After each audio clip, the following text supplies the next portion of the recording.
I'm going out, I gotta go. I'll bang a rang on the radio. So turn it up, I'm telling you. I think I'm ready for something new. Hey, hello, it's nice to meet ya. Hey, come in and have a slice of pizza. Hey, hello, it's nice to meet ya. Hey, come in and have a slice of pizza. Hi, I'm Noelle, the host of Pop Punk and Pizza, and today I'm joined by Definitely Maybe. How are you guys? Hi, we're good. Excited to be here. Good. Really Doing Yeah, well. stuff now. yeah, I saw you guys at your Bottom Lounge show in Chicago. That was a really fun show. Oh, no way. Um, The most recent yeah, one? yeah, I think so. Oh, that's sick. Oh, that's awesome. Yeah. Thanks for Yeah, coming. of course. Yeah, you guys were awesome. I loved your outfits and like you had a great stage presence, and yeah, it was a lot of fun. Thank you. The outfits were, it was an effort that was put forth, so we appreciate it. For sure. Yeah. So you guys are from Chicago, right? Yeah, for the most part. Ian was born in Michigan, so was raised in the South, but we've all been in the South. Okay. So, not Do you to Yeah. guys do you guys have a favorite pizza place in Chicago? Ooh. Mine's probably lose. Yeah. Malnati's. Yeah, probably same for me. We also love, Yeah, if they're we're good. not doing deep dish, we love Demos because Demos is open super late. Okay. Go there after shows, especially like the one across from Subterranean in Wicker Park.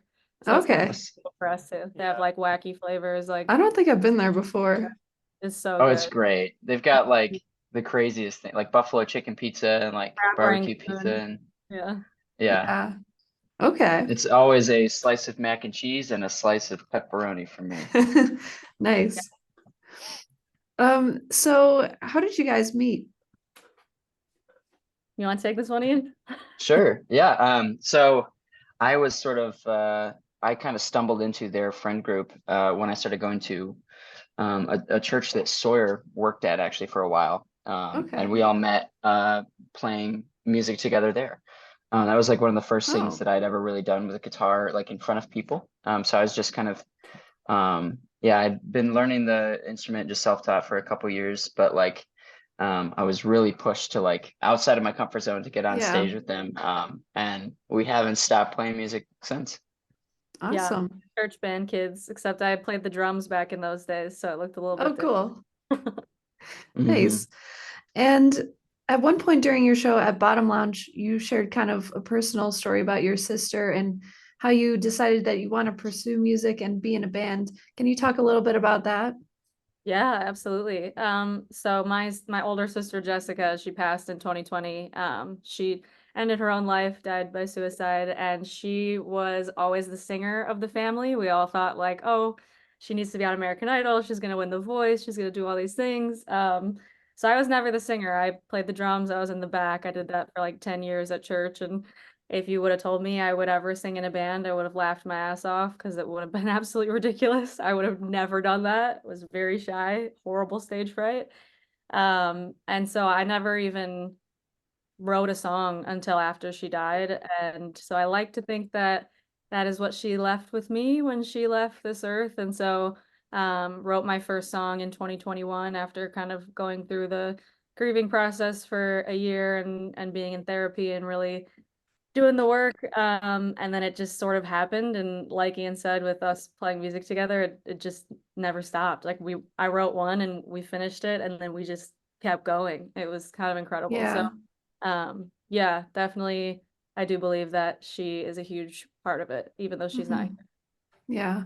I'm very sorry about your sister, and that's very strong of you to take that and put it into something positive, like starting a band. So that's very inspiring, I think. here. Thank you. Thanks so much. And are you guys currently signed to a label right now? We are not. It's definitely something we'd be open to. Okay, But we are currently independent. nice. Single and ready to mingle. Yeah, Cool. yeah. I mean, we don't have an agent, we don't have a manager, it's all us. Nice. And you released your debut EP last year, and you've had some singles since then. Do you plan on releasing a new EP or album anytime soon? Oh yeah, Great question. glad you asked. So we have a new song out March 1st, and it's part of an EP that will come out in April. Hopefully earlier in April rather than later. I don't know, we don't have a date yet, but they'll have 5 songs on it, 2 that will not be released as singles. But we are playing one of them live. So you heard one at Bottom Lounge. Oh, The song nice. Mind. So April something there will be an EP, and March 1st a new song from that EP. Cool. I'm very excited to hear those. And I notice you use the color pink a lot, like in the covers of your singles and like kind of in your aesthetics and in your hair, obviously. So does the color pink represent anything for you or like symbolize anything, or do you just like it? It's so weird that you say that because I've never actually thought about it. Like Really? that just makes sense, but hot pink was my sister's favorite color. Oh, really? Never really made that connection, so Oh, maybe there's something there. That's not why, but I've had pink hair for a long time. It was all pink until recently. yeah. Like pink and black are just kind of quintessential like pop punk, and pink is generally considered feminine, and I'm a female singer, so I just kind of fit.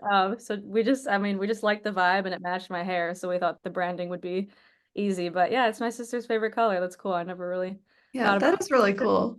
That's interesting. Yeah, I think it fits with your sound in a way, like the color it. pink. I don't know. It's like kind of poppy. Um, and yeah, so you're playing a show in Detroit February 16th, and then you're playing in Chicago again the day after for Snüzfest. Can you talk a little bit about Snüzfest and kind of what it is and why you wanted to play there? Yeah, we signed on to Snooze so long ago, and then it kind of creeped up on us, and we were like, "Oh my gosh, we're so excited! We hadn't even remembered that we signed up for this." Um, Yeah. but it's like a little festival that happens at Beat Kitchen. I believe they do it every year. This will be our first time. Oh, Um, cool. like 9 bands that are a part of it, and the entire show is for charity. It's for the Hope for Us network, which is mental health awareness and resources, which obviously is a cause that we're very passionate about. Yeah. Um, and another cool part about Snooze Fest and why it has that name is that everyone is encouraged to wear their pajamas and bring their pillows. And so instead of a Yeah. pit, it's like a giant pillow fight. That's awesome.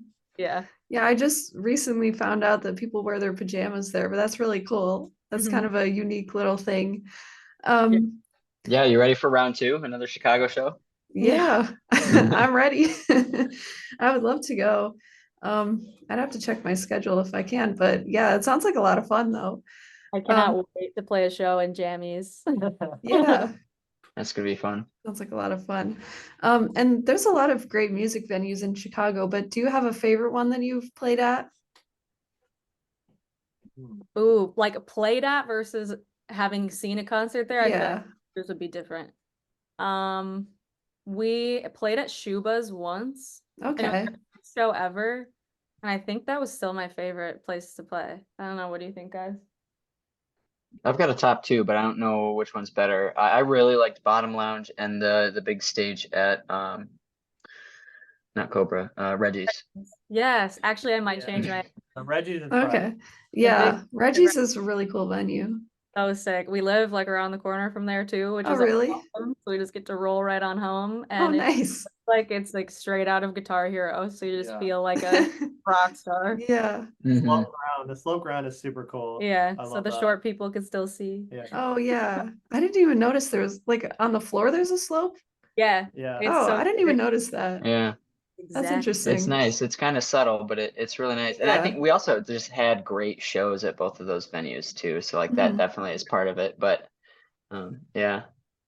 Cool. Yeah, I like Reggie's a lot. Um, and what artists or bands inspire or influence you when you're writing songs? Mm, so many. Yeah, so many. So many. I never really listened to new music until 2020 when I was bored out of my skull and needed loudness to drown a lot of things out. Yeah. So before that, I mean, definitely like Avril Lavigne, Paramore, Fall Out Boy, all the classics. Hmm. And in 2020, I found Ali Hagendorf's podcast called Rock This when she used to work at Spotify, and it introduced me to Machine Gun Kelly and Youngblood and Charlotte Sands and Lolo and all these artists Hmm. that are kind of in the scene now. And so a lot of the current scene inspires us. Bands like 408, Beauty School Dropout. We love Jaden Oh Hosley. yeah. And then anything from like the Rock Band video games can inspire me too. My parents Really? didn't really listen to a lot of music growing up, so that's like the only music I know of that's not current or like 2005's pop punk. So that's kind my like scope of reference was very limited until 2020. Yeah. Ian has a very different story with his music taste. Yeah, she's not lying, by the way. It's like it was surprising. Like, what do you mean you don't know the A little song? Like pathetic. that was like Really? yeah. Because I am sort of the opposite, where I've listened to almost everything, Yeah. and gone through all sorts of different phases, and was like I was a trumpet player for like 14 years before I started playing guitar.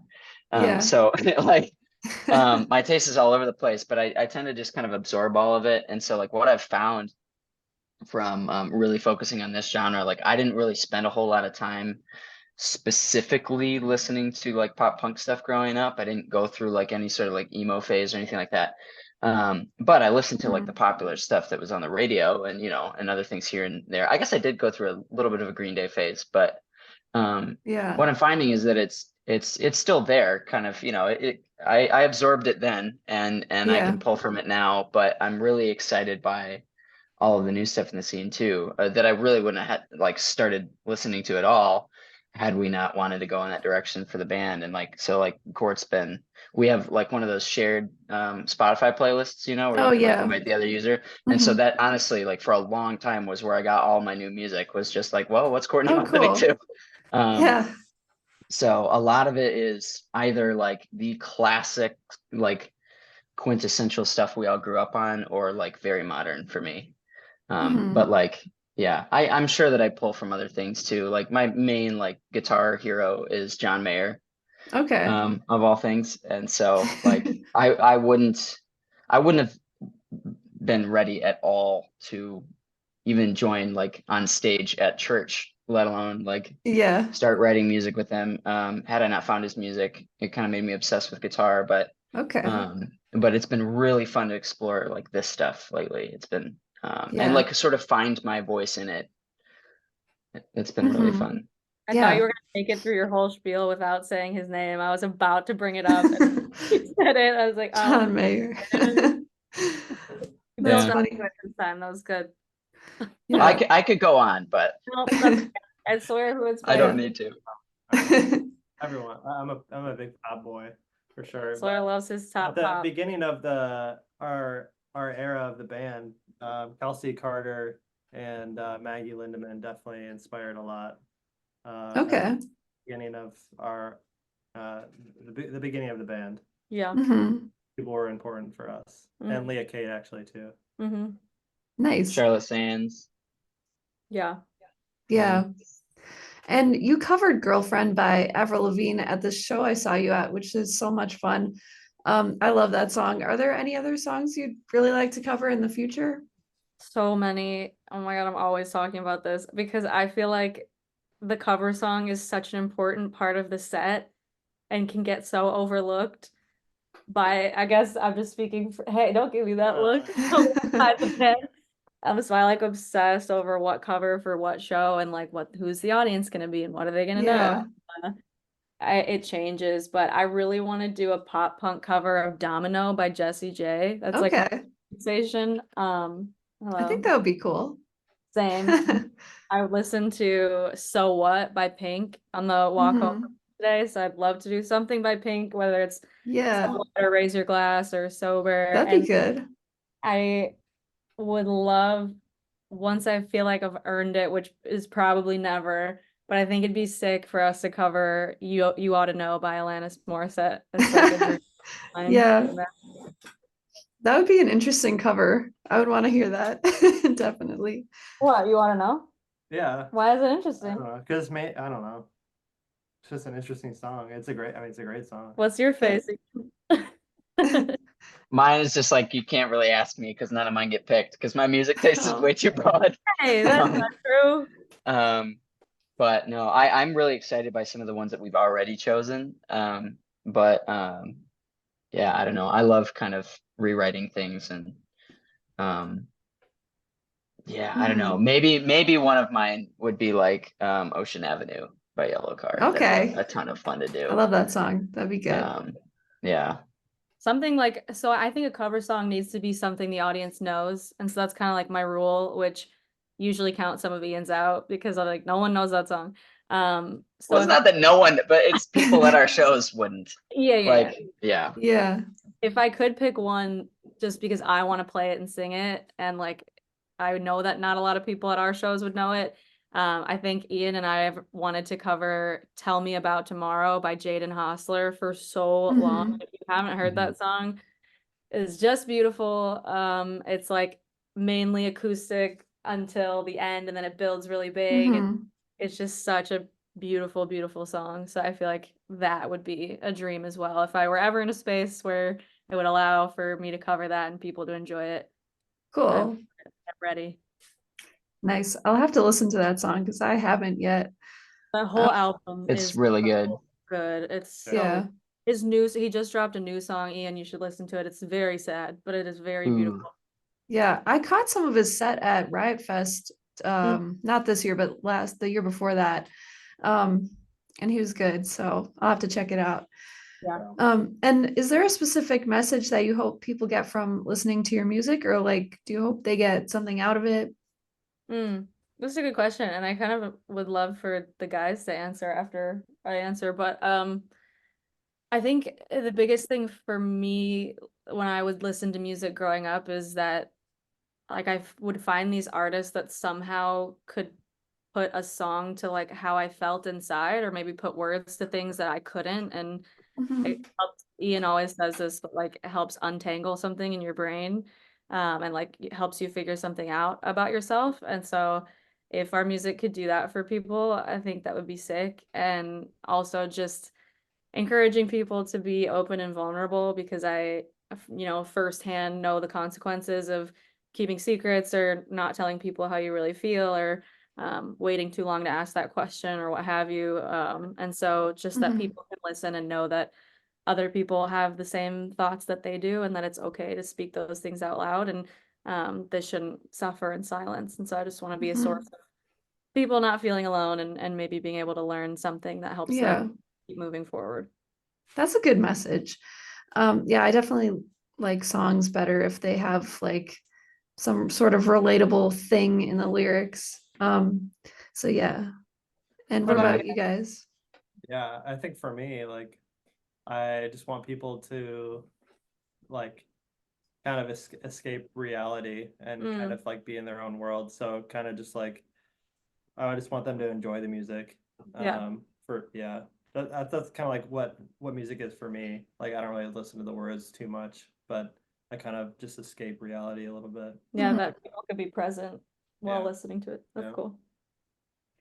Yeah, that's pretty close to what I would say too. That's how I relate to music. I kind of say this a lot, but like I don't usually go to words for my first Mhm. form of like expressing myself. And so like Okay. what I've really liked about being a part of these songs is like sort of getting in touch with the parts of myself that kind of feel those things that Courtney's writing about. Mhm. Which is honestly, like, if you know me, kind of the only way that I do that. Like, Yeah. for the most part, I leave those parts of myself untouched. And so, like, I would like for, yeah, kind of like how Sawyer said, like, I would like the music to be really approachable, palatable, exciting, and that become a vehicle for like the rest of the messaging. Mhm. Like Yeah. one of the best things that I've seen is the number of comments on TikTok or Instagram, mostly TikTok, of people saying like, I normally don't listen to this kind of stuff, but this is really good. Well, that's Like cool. that sort of like invitation to kind of experience the same things that we're experiencing. Yeah. Mhm. That's cool. Yeah, I think the music is also a very important part. Like it's not just the lyrics, like because the music is the first thing that you hear, really. So I think it's like an important hook to kind of reel people in. Um, and then like the lyrics, they kind of hear that second, I guess. But If even yeah. at all. So like Sawyer's not a lyrics boy. No. Sawyer is not listening to lyrics. That's Mhm. like all I care about. Yeah, I mean, everyone's different, so everyone enjoys music differently, but yeah, that's cool. And if you could collaborate with any artist or band, who would you choose? It could be big or small. So many. I have so many. But I'll narrow it down to two. I'll do one like Okay. classic and one current. I mean today my answer would be Pink. I want to write a song with Pink. Okay. I think that'd be so sick. She's such a badass. And then I really love Beauty School Dropout right now, and a lot of the stuff that they self-produce. Their guitar player Bardo does a lot of their production, and Mhm. if he could produce a song for us, that would be a dream come true. They're like unreal. Yeah, I saw them open for Blink-182 and they were really good. Casual. Yeah. Yeah. they're cool. Yeah. How about you guys? You can go in if you want. I'm still thinking. I feel like I say something different every time that I get asked this question. Because yeah, I like Courtney, like there's so many, but honestly, like you saying Pink, it's absolutely like it would have been Pink when I was a kid, and it's still Pink now. Like that's got to be something. So like 100% that would be amazing to work with her. But then like I don't know, production wise or something like I think maybe another artist would be Mod Sun. Mod Sun would be really great. Okay. Yeah. Yeah. I've seen them live too. I'm wearing his Oh, song. nice. Oh, cool. We love Mod. Yeah, they Mhm. were like one of the best openers that I've ever seen. Oh my Like god. I saw them when they opened for Palais Royale, and they were just like so like energetic, and they really got the crowd going. So We Now, also if you had Wow. said producers, I would have said the producer of their album Fever Dream, Chris Oh, Briatti, because okay. that album is like it's one of the best full albums. Like as like when something is an album that's just like a accumulation of songs. Yeah. That is a true like album. Like it's a Yeah. work of art. Yeah. It's so good. I he also agree. did the Willow Smith stuff, which is amazing too. He's like Mhm. a wizard. Yeah, creative for sure. Yeah. And where can our listeners find your music? Great question. Hopefully it's not hard to find, even though definitely is a hard word to spell. We're everywhere that you can stream. So, YouTube, Amazon, Spotify, iTunes, all of the things. And if you have a hard time spelling our band name, we have a link tree. So it's link/DM band, and that'll link you to every single thing that we've ever done or said or will say or do. And Cool. then obviously TikTok is a great place to connect with us. Nice. And anything else you'd like to plug or mention before we go, like social media or anything like that? Definitely follow us on TikTok. Definitely Maybe Band. We post a lot. You can hear some of the new stuff, the unreleased song that's coming out in March. If you are listening and you're in the Detroit area, come hang out. It'll be two of us, our first time in Detroit ever, so we're super pumped to hang out. And then come to Snüzfest. It's for a good cause. You get to dress comfy, and it's gonna be a blast. You'll hear a lot of sick local artists. Am I forgetting anything? We've been hand making our merch for our shows Oh, recently. cool. Really cool. So you could come get a bleach dye shirt that you can only get if you come to a show. It's Very not unique. each one is unique. Yeah. They're pretty sweet, if I do say so myself. I was wearing one of them at the Bottom Lounge show. Yeah. Yeah. Cool. Awesome. Well, thank you so much, guys, for taking the time to do this interview. I appreciate it. Yeah. Thank you.